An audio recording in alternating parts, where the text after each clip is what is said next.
الجہاد الجہاد لبیک لبیک۔ Islamic history کے اندر اسلام کی پہلی جو فیصلہ کن جنگ لڑی گئی کفار مشرکین مکہ اور مسلمانوں کے درمیان، اس کو جنگ بدر کہتے ہیں، جو بدر کے مقام پر ہوئی، اور اس جنگ کا دوسرا نام یوم الفرقان بھی ہے، حق اور باطل کے درمیان جنگ۔ یوم الفرقان کفار کی طرف سے یہ نام دیا گیا تھا کہ اللہ تبارک و تعالیٰ نے اس کو یوم الفرقان ہی بنا دیا کہ حق اور باطل کے درمیان جنگ۔ یہ جنگ کوئی لمبی چوڑی نہیں ہے، مختصر سی جنگ ہے، اس کا مختصر سا تعارف ہے۔ یہ ایک حادثاتی طور پر پیش آ گئی، نہ تو مسلمانوں کا پلان تھا نہ کافروں کا پلان تھا اس جنگ کو لڑنے کا، یہ فقط اللہ کا پلان تھا۔ اللہ تبارک و تعالیٰ نے دو گروہوں کو ایک دوسرے کے ساتھ مقابلہ کروا کے اور کفار کو شکست دینا مقصد تھا۔ مسلمانوں نے جو جائیدادیں چھوڑی تھی مکہ میں، وہ ان کو ایک غصہ تھا، رنج تھا۔ وہ مدینہ کے قریب شام کی طرف جانے والا قافلہ ابو سفیان کی سربراہی میں، وہ مدینہ کے قریب سے راستہ تھا جو گزرتا تھا، وہ کہ آپ صلی اللہ علیہ وسلم اپنے ساتھیوں کو لے کر ایک قافلے کو روکنے کے لیے جو مکہ سے چلا شام کی طرف ابو سفیان کے سربراہی میں، تو اس کو روکنے کے لیے اس کے عوض جو مسلمانوں کی جائیدادیں مکہ میں رہ گئی تھی کہ اس قافلے کو روکیں گے، کوئی مذاکرات ہوں گے یا اس کے عوض یہ سارا مال جو ہے اس کو قابو میں لایا جائے گا، اس کو اپنے استعمال میں لایا جائے گا۔ تو مسلمان کو کوئی پلان تو نہیں تھا جنگ کے لیے، وہ بس مختصر سا ساز و سامان لے کر، کھانے پینے کا بھی اور جنگی ساز و سامان بھی نہیں تھا، چند تلواریں تھیں اور جناب والا جناب گھوڑے تھے، 2 گھوڑے تھے اور چند تلواریں تھیں۔ وہ نکلے کہ ایک نہتا قافلہ ہے، اس کو مقصد تھا روکنا۔ تو وہ گھر سے نکلے مدینہ شریف سے، تو ابو سفیان کو اس کی خبر ہو گئی، اس نے پیغام پہنچا دیا مکہ میں کہ اگر آپ اپنے مال کی حفاظت کرنا چاہتے ہیں، تو اس میں سب بڑے بڑے سرداروں کا مال بھی تھا، ان کے غلام ساتھ گئے ہوئے تھے یا ان کے کوئی بیٹے ساتھ گئے ہوئے ہوں گے، تو ان تک پیغام پہنچا ادھر سے، وہ بھی اپنے قافلے کی حفاظت کے لیے 1000 کا لشکر لے کر جناب والا اس میدان میں آ گئے جہاں سے مدینے کا راستہ اور مکہ سے شام کی طرف جانے والا جو راستہ تھا ادھر وہ بھی آ گئے اور ادھر سے مسلمان بھی آ گئے۔ دونوں کا مقصد تھا، ایک کا مقصد تھا کہ اس قافلے کو بچانا ہے، ایک کا مقصد تھا کہ اس قافلے کو روکنا ہے۔ تو جب وہ اس در آ گئے تو اللہ کا پلان تھا کہ ان کو آپس میں جنگ کروانی ہے، مسلمانوں کی اور کافروں کو جو ہے شکست فاش دینی ہے، کافروں کا غرور جو ہے وہ خاک میں ملانا ہے۔ تو جب اس مقام پہ دونوں مسلمانوں کا گروہ بھی اور کافروں کا جو قافلہ ہے وہ بھی پہنچ گئے، تو ادھر سے ابو سفیان نے خط بھیج دیا یا پیغام پہنچا دیا کہ میں تو جو ہے وہ مکہ پہنچ گیا ہوں خیر وفیت سے۔ اس نے چال چلی، وہ اس راستے سے نہیں، دور پڑتا تھا وہ راستہ ساحل سمندر کا، اس نے چالاکی سے ادھر سے چلا گیا وہ تو، لیکن یہ جو تھے یہ بیچارے پھنس گئے۔ اب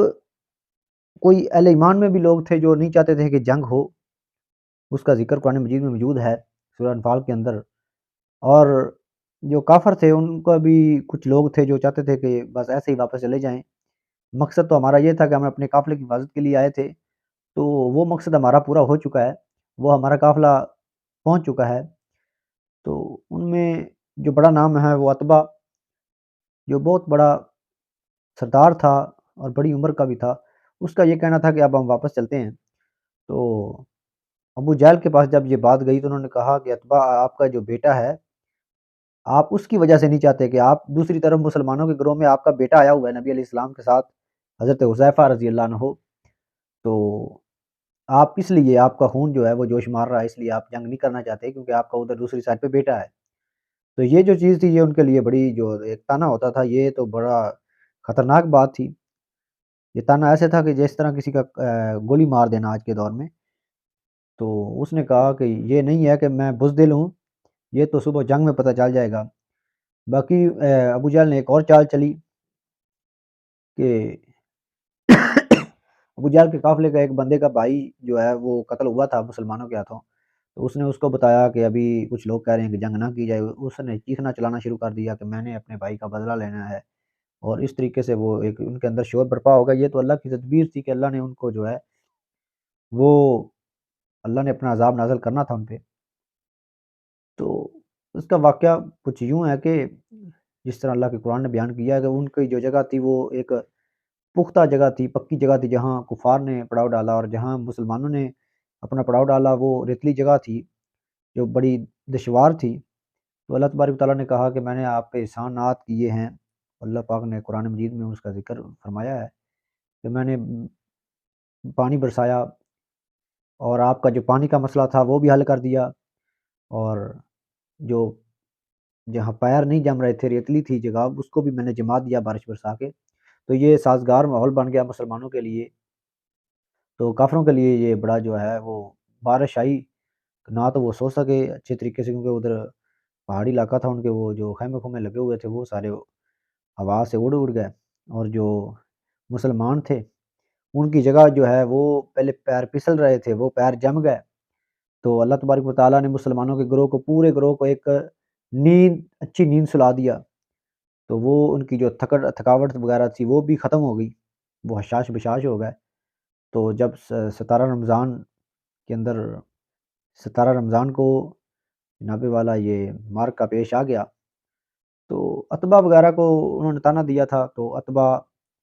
اور اس کا بھائی شیبہ اور اس کا بیٹا ایک عتبہ بن ولید بن عتبہ، یہ تینوں شخص آئے اس قافلے کی طرف سے، اور ادھر نبی علیہ السلام کے قافلے میں عتبہ کا بیٹا تھا حضرت حذیفہ، اس نے چاہا کہ میں جاؤں، لیکن آپ صلی اللہ علیہ وسلم نے اسے روک دیا۔ پھر 3 انصار کو بھیجا گیا، تو انہوں نے کہا نہیں کہ ہماری ٹکر کے لوگ بھیجیں، تو پھر آپ صلی اللہ علیہ وسلم نے مہاجرین میں سے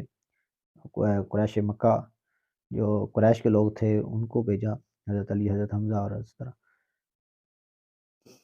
تو وہ لڑائی ہوگی، پھر ان تینوں کو جو ہے وہ واصل جہنم کر دیا۔ اس طرح یہ جنگ جو ہے وہ ہمیں ایک درس دیتی ہے کہ یہ تو اللہ کا پلان تھا، اللہ نے جس طرح کافروں کو ذلیل کرنا ہے تو وہ تو اللہ کا عذاب آ کر رہے گا ان کے اوپر۔ ہمیں اس سے یہ سبق لینا چاہیے، صرف بیان کی حد تک نہ رہیں، ہمیں یہ اس سے سبق یہی ملتا ہے کہ جب تک ہم اللہ کے احکامات اور اللہ کے نے جو ہم پہ جہاد کو فرض کیا ہے اس سے ہم اپنی جان چھڑواتے رہیں گے، تو یہ جو آج کل کے دور میں ضلالت ہے یہ مسلمانوں کی، یہ ہمارے مقدر میں ہے۔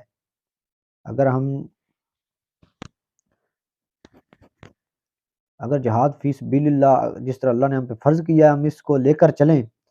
تو پھر کشمیر بھی آزاد ہو سکتا ہے، فلسطین، بیت المقدس، برما کی بیٹیاں جو چیخ رہی ہیں مسلمانوں کو پکار رہی ہیں، تو اس کا حل صرف جہاد ہے۔ تو اگر ہم جب تک اس سے روگردانی کرتے رہیں گے ہم نیچے ہی جائیں گے، پستی میں ہی جائیں گے۔ جس دن پھر سے ہم نے اس کمان کو سنبھال لیا اللہ کے فضل سے، پھر انشاءاللہ سب کو ہم آزاد کروائیں گے انشاءاللہ۔ تو اب وقت آ چکا ہے کہ مسلمان قوم اپنی ان تاریخی روایات کو یاد کرے اور ان سے سبق حاصل کرے اور اللہ کے دین کی طرف آ جائے، تو اسی میں ہی سربلندی ہے، اسی میں ہی ہماری بقا ہے، اسی میں ہی اسلام کی جو ہے وہ